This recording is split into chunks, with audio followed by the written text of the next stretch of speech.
विद्यासागर जी महाराज। जय। परम पूज्य वात्सल मूर्ति गरीबो धारत 108 मुनि श्री श्रेयांश सागर जी महाराज की। पूज्य चुल्ला के 105 श्री निजात्म सागर जी महाराज की। गर्भ कल्याणक का पूर्वार्ध दिन, सुबह उसके बारे में हमने आपसे कुछ चर्चा की थी। आप भी विचार करें, ऐसा कैसा पुण्य एकत्रित किया गया होगा जिसके महोत्सव के लिए स्वर्ग के सारे देव इस मनुष्य धरा पर उतर करके आते हैं। आपके यहाँ किसी बालक का जन्मोत्सव, बर्थडे आप मनाते हैं, बड़े उत्सव से मनाते हैं, सबको कार्ड देते हैं, सबको आमंत्रण भेजते हैं, फिर भी सारे लोग एकत्रित नहीं होते हैं, बहुत पैसा खर्च करते हैं। दूसरी ओर वह बालक जिसका भी जन्म नहीं हुआ है, बर्थडे तो 1 साल बाद आएगा ना, लेकिन फिर भी बिना बुलाए इतने सारे इंद्र, क्यों भाई, किसी के पास कुछ भेजा गया था, उसने सिर्फ मात्र पुण्य एकत्रित किया, उस पुण्य के कारण ही स्वर्ग खाली हो जाता है और सौधर्म इंद्र के साथ सारे इंद्र देवियां वहाँ से आती हैं, वो कल्याणक मनाती हैं। कल्याणक और कोई वस्तु नहीं, सामूहिक रूप से बड़ा उत्सव मनाना कल्याणक कहलाता है। जो जीव जिसने पूर्व तीसरे भाव में तीर्थंकर प्रकृति का बंध किया, देवायु के बंध के साथ उसे स्वर्ग जाना पड़ा। वहाँ की आयु पूर्ण करने के बाद 6 महीने अभी आयु शेष है। स्वर्गों में लिखा गया है, ग्रंथों में स्वर्ग के बारे में, देवों की आयु 6 महीने शेष रहने पर ही आयु का बंध होता है। सब देव और देवियों के गले में मंदार नाम की एक माला रहती है। आप लोग अपने गले में माला देख लें, वो वाली माला नहीं जो आपके साथ आई थी यहाँ गड़ाकोटा में, जो अभी अभी आज सुबह मिली है, वो वाली माला। ये मंदार नाम की माला पूरे जीवन पर्यंत सागरों की आयु होते हुए भी मुरझाती नहीं, और जैसे ही 6 महीने शेष रहते हैं, ऑटोमेटिक, कैसे ऑटोमेटिक, मोबाइल में बैटरी डिस्चार्ज होने वाली हो तो बीप की आवाज़ आने लगती है। कंपनी का बैलेंस समाप्त होने वाला हो तो 2-3 दिन पहले से ही आप जिसको भी कॉल करेंगे तो आपके पास संकेत आता है आपका बैलेंस समाप्त होने वाला है। ऐसे ही स्वर्गों में वह माला जो गले में जीवन पर्यंत रहती है, वह माला मुरझाने लगती है।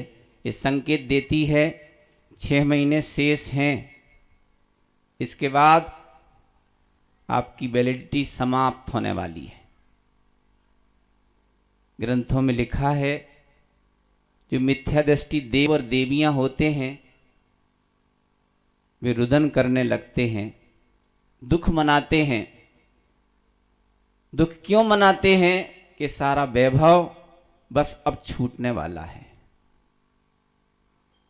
विमान था, परिवार था, सारी सुख सुविधाएं स्वर्गों में रहती हैं, वो छूटने वाला है, इसलिए दुखी हो जाते हैं। लेकिन जो सम्यक दृष्टि देव और देवियां होती हैं, वे उसको मुरझाने से दुखी नहीं होते। देखें आप सम्यक दृष्टि और मिथ्या दृष्टि का अंतर जो ग्रंथों में लिखा है। सम्यक दृष्टि सोचते हैं अहो भाग्य, अब ये असंयम की पर्याय छोड़ करके हम नीचे ऐसे स्थान पर जन्म लेंगे जहां पर साक्षात तीर्थंकर का विहार होता होगा, वहाँ पहुंचकर उनके चरण सानिध्य में अपनी आत्मा का कल्याण कर सकेंगे। कौन सोचता है सम्यक दृष्टि देव और देवियाँ माला मुरझाने पर रोते नहीं हैं और अहोभाग्य समझते, लेकिन मिथ्या दृष्टि रोने लगते हैं। आप लोग सब सम्यक दृष्टि हैं, अब वो होंगे ही होंगे, वो तो मिथ्या दृष्टि तो कोई नहीं है, बस इतना लगा लेना। रोते तो नहीं ना? नहीं महाराज जी, कभी नहीं रोते, मौका छोड़ देते हैं। लेकिन एक विशेषता ये है कि जो जीव स्वर्ग में रहता है, जिसे तीर्थंकर बनना है, उसके गले में भी मंदार नाम की माला रहती है, वो मुरझाती नहीं। सुन रहे हैं आप लोग? ध्यान से सुनना, क्योंकि आप स्वर्ग के देव हैं। कहाँ के देव हैं? क्यों डॉक्टर साहब? डॉक्टर साहब नहीं है आप। अब आप स्वर्ग के सौधर्म इंद्र हैं, सची इंद्राणी हैं, और आपका पूरी परिवार है। और कहा ये ही गया है कि भगवान की पूजा अर्चना करने का अधिकार देवों को है, देवियों को है, मनुष्यों को नहीं। महाराज जी क्यों नहीं है? इसलिए नहीं है कि मनुष्य के अंदर उतनी शक्ति नहीं है। दाल रोटी खाता है, दाल रोटी में शक्ति होती है? नहीं होती। गर्भ जन्म वालों में ये शक्ति नहीं होती कि भगवान के कल्याणक मना सकें, बड़े बड़े उत्सव मना सकें, नंदीसर द्वीप में जाकर के पूजा अर्चना कर सकें। तो आप लोग कहाँ के वासी हैं? बोल नहीं रहे आप लोग। इधर से आवाज आ रही, स्वर्गवासी। देखो तो जहां रहते हैं वहां के वासी कहलाते हैं, स्वर्गवासी हैं। सुनते तो यही थे दादाजी, ये कहते थे बेटा बिना मरे स्वर्ग नहीं मिलता। किस्मत की बात देखो, कल कैसा था और आज सब स्वर्गवासी। लेकिन स्वर्गवासी बनकर ही इतने बड़े कल्याणक में हम मना सकते हैं। जो सुबह शाम खाने की चिंता करते हैं, वे भगवान के कल्याणक नहीं मना सकते, क्योंकि उनके अंदर शक्ति इतनी नहीं है। और आप पढ़ते भी होंगे, नंदीसर पूजा में पहली लाइन लिखी है, हमें सकत सुना ही, क्योंकि हमारे अंदर वो शक्ति नहीं है। गर्भ से जिन जीवों का जन्म होता है, वे कल्याणक बनाने की शक्ति नहीं रखते, नंदीसर द्वीप जाने की शक्ति नहीं रखते, अकृत्रिम चैत्यालयों की वंदना करने की शक्ति नहीं रखते। अभी सुमेरु पर्वत पर चढ़ना पड़ेगा इन स्वर्ग वालों को। कितना ऊंचा है? 1,00,000 योजन। 1 योजन 12 किलोमीटर का, यानी 12 लाख किलोमीटर ऊपर है। सुन लेना आप लोग, 12 लाख किलोमीटर चढ़ सकते। अभी फुआ आई थी, देखा आपने? इतनी सीढ़ियाँ चलते चलते उनकी हाँफ भरने लगी। और आप भी घर पे चढ़ते होंगे, ऐसी स्थिति रहती। 12 लाख किलोमीटर चल सकता है कोई मनुष्य, लेकिन स्वर्ग के देव सब चढ़ लेते। क्यों? क्योंकि वे दाल रोटी नहीं खाते। क्या खाते हैं? अमृत का आहार होता है। कब होता है? 1000 वर्ष में एक बार। कितने बार? 1000 वर्ष में एक बार। सौधर्मेंद्र की आयु 2 सागर से कुछ अधिक, यानी 2000 वर्ष के बाद 1 ड्रॉप लाइफ टाइम पोलियो की दवाई पिलाई जाती ना, 2 बूंद जिंदगी के लिए। कितनी? 2 बूंद जिंदगी के लिए पिलाई जाती। जिंदगी कितनी बड़ी हो सकती? 25 साल, 50 साल, अधिकतम 100 साल। स्वर्ग के देवों की 1 बूंद 2000 वर्ष के लिए। है कोई ऐसी वैक्सीन, डोज? स्वर्गों में इसलिए शक्ति है कि जितने सागर की उम्र होती है, उतने 1000 वर्ष के बाद उनको आहार लेने की इच्छा होती है। और आहार लेना बाहर से नहीं, कंठ में ही अमृत झर जाता है। जैसा सोचते हैं उनका आहार मानसिक होता है। मानसिक आहार समझते? महिलाओं को, बच्चों को कभी इमली लटकती दिख जाए, कोई नमक से खा रहा हो, बार बार दिखा रहा हो, हरा हरा दिख रहा है, बस यही महाराज जी मानसिक आहार, कंठ में आ गया पानी। वो कंठ में अमृत आ जाता है, उस अमृत से 2000 वर्ष तक कोई भी भोजन संबंधी बाधा उन्हें नहीं सताती। इतनी बात अवश्य है, असंयमी है, उनके रात्रि भोजन का भी त्याग नहीं रहता। सुन रहे हैं आप लोग? क्यों? क्योंकि रात्रि के 12 बजे मान लो उनका जन्म हुआ, तो उनके 2000 वर्ष के बाद वह टाइम रात के 12 बजे ही आएगा, पूर्ण होते हुए 2000 वर्ष के बाद वो रात्रि में उनके कंठ में अमृत झरेगा। इसलिए रात्रि भोजन का त्याग नहीं। असंयमी रहते हैं, लेकिन उनके अंदर शक्ति इतनी रहती है। सुन लो, आप लोग देव हैं, देवियां हैं, कुर्सी भले ही मिल गई है, लेकिन स्वर्गों में कोई भी कुर्सी पे नहीं बैठता। ध्यान रखना, कमर तो वहाँ भी होती है, शरीर पूरा रहता है, लेकिन कोई भी कुर्सी पे इसलिए नहीं बैठता कि कोई दर्द ही नहीं होता। स्वर्ग में, आप लोग स्वर्गवासी हैं इसलिए उसकी चर्चा कर रहे हैं, अन्यथा नहीं लेना। आप लोग स्वर्ग के बारे में समझ लो। जब तक यहाँ हो, जो व्यक्ति स्वर्गवासी नहीं बने हैं, पीछे जो कलर वाले दिख रहे हैं, वे भी जब यहाँ से जाएंगे तो वहाँ क्या व्यवस्था है उसके बारे में आगम कहता है कि वहाँ 7 धातुएं नहीं होती। 7 धातुएं कौन सी? रस, रुधिर, मांस, मज्जा, अस्थि, मेद, वीर, ये 7 धातुएं। रस, रुधिर, खून नहीं है वहाँ के देवों में, खून नहीं है। ये ब्लड की कमी, डॉक्टर कहेंगे ब्लड चढ़ाओ भैया इसको, ब्लड की कमी ना, वहाँ ब्लड नहीं है, तो टेंशन फ्री है। ब्लड प्रेशर ना तो हाई ना लो, टेंशन फ्री। स्वर्गों के देवों के शरीर में हड्डियां नहीं है, फिसल जाओ कोई दिक्कत नहीं, टूटती फूटती नहीं। महाराज जी वहाँ टाइल्स लगी कि नहीं, गिर जाते होंगे तो क्या होता? नहीं, कुछ चिंता नहीं। वहाँ के जो विमान हैं, अकृत्रिम विमान, वे बहुत अद्वितीय हैं, उनका वर्णन हम नहीं कर सकते। लेकिन स्वर्गों में 7 धातुएं नहीं, मांस नहीं है। जी अच्छा है, मांस नहीं है तो ना कोई स्थूल होता है, मोटा होता है, ना पतला होता है, न गिर जाए तो ना मांस चुरकता है, न दबता है, ना मास्कुलर पेन है, न उस संबंधी कोई टैबलेट है। इसलिए स्वर्ग के जितने भी देव और देवियां हैं, उन्हें जो हम लोगों को रोग होते हैं, वे कोई रोग नहीं होते। वह न बात है, न पित्त है, न कफ है। आयुर्वेदिक के अनुसार बात नहीं तो 84 प्रकार के बात होते हैं, वहां कोई दर्द नहीं, न कमर में दर्द, न हाथ पैर में कोई, न घुटने में दर्द। सबसे ज्यादा समस्या घुटने की। घुटने तो हैं लेकिन घुटने में दर्द कभी नहीं होता। तो ये 7 धातुएं नहीं होते हुए भी उनका शरीर बिल्कुल हल्का फुल्का रहता है। वे एक निमेष मात्र में कई योजन जाने की क्षमता रखते हैं, इसलिए नंदीश्वर दीप वही जाते हैं। दिन रात का वहाँ भेद नहीं है, 24 घंटे भगवान की पूजा अर्चना करने लगते हैं।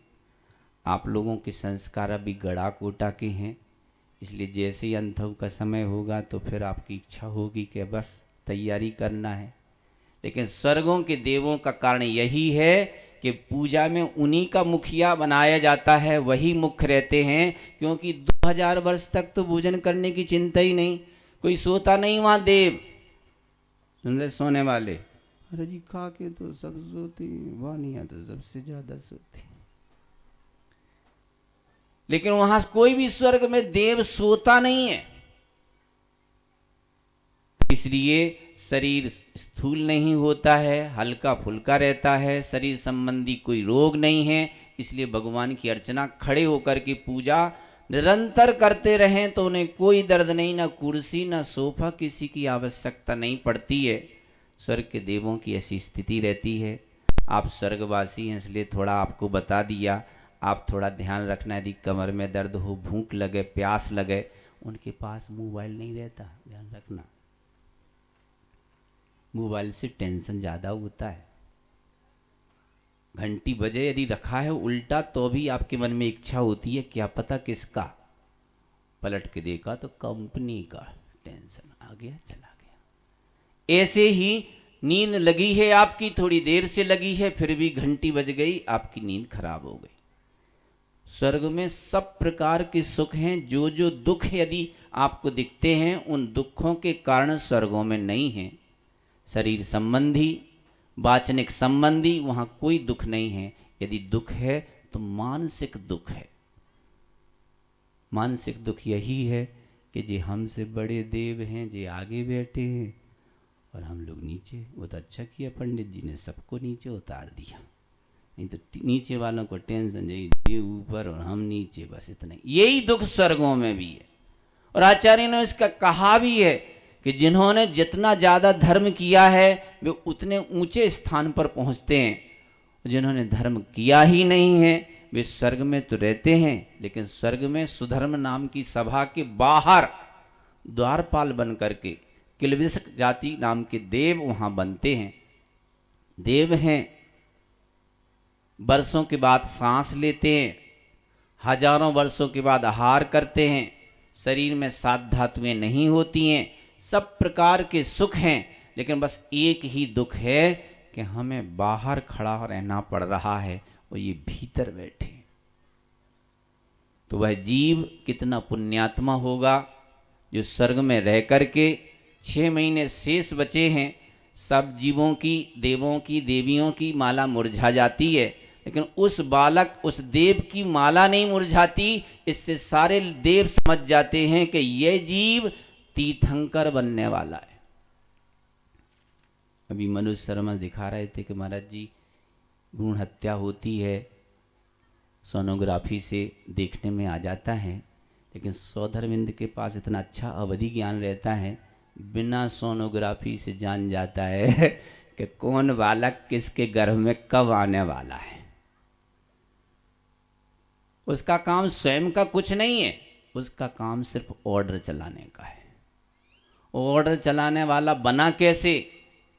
आचार्य कहते हैं जो गंभीर रहता है, जिसकी वचन गुप्ती रहती है, मन की एकाग्रता रहती है, ऐसा जीव यदि तप करता है, उस तप के फलस्वरूप ऐसी आकांक्षा कर लेता है, निदान मान लेता है, तो उसको ये पद मिल जाता है।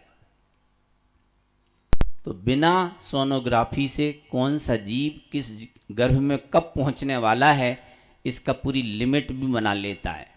डॉक्टर तो जब फ्री रहते हैं तो ये बता देते हैं अभी 9 महीने के बाद होगा, अभी थोड़ा सा 15 दिन है, और फिर तुरंत कॉल आ जाता है, आ जाओ हम फ्री हैं, ऑपरेशन फट से कर देंगे। वहाँ स्वधर्मेंद्र जान जाता है कि 6 महीने इनकी आयु शेष है, कब गर्भ में पहुँचेगा, कितने दिन के बाद जन्म होगा, ये सारी प्रक्रिया अवधि ज्ञान के माध्यम से उसको ज्ञात हो जाती है। अपनी सारी प्रक्रिया कुबेर इंद्र के साथ, पूरे परिकर के साथ वहाँ यहाँ मनाता है। उस उत्सव को आप यहाँ आँखों से देख रहे हैं। साथ में देखते देखते उस जीव के बारे में अवश्य सोचना आप कि कितना पुण्य एकत्रित कर किया होगा। पुण्य बाहर से इकट्ठा नहीं करना पड़ता। जैसे रुपये पैसा इकट्ठा करना पड़ता है, सत्य बोल करके, झूठ बोल करके, कैसे भी करके पैसा इकट्ठा करना पड़ता है, ऐसे पुण्य एकत्रित नहीं करना पड़ता। पुण्य स्वावलंबन से होता है, अपने तप और त्याग से होता है। वो तीर्थंकर प्रकृति स्वयं पुण्य प्रकृति है, सबसे विशेष बड़ी प्रकृति है जो पुण्य प्रकृति, तीर्थंकर प्रकृति। उसका बंध जिसने कर लिया, सारे जीव उसके पीछे पीछे पड़ जाते हैं। आप सब जानते हैं आचार्य का कितना तीव्र पुण्य है। 2015 में आचार्य यहाँ आए थे, पंचकल्याणक महोत्सव हुआ। एक झलक देखने को लोग लालयित रहते हैं। सोचने की बात है कितना पुण्य एकत्रित किया है। हम लोग भी जब संघ में रहते थे, आचार्य से कहते थे, आचार्य इतना पुण्य भी बेकार के जिसमें एक ग्रास अच्छे से आहार भी नहीं कर पाओ।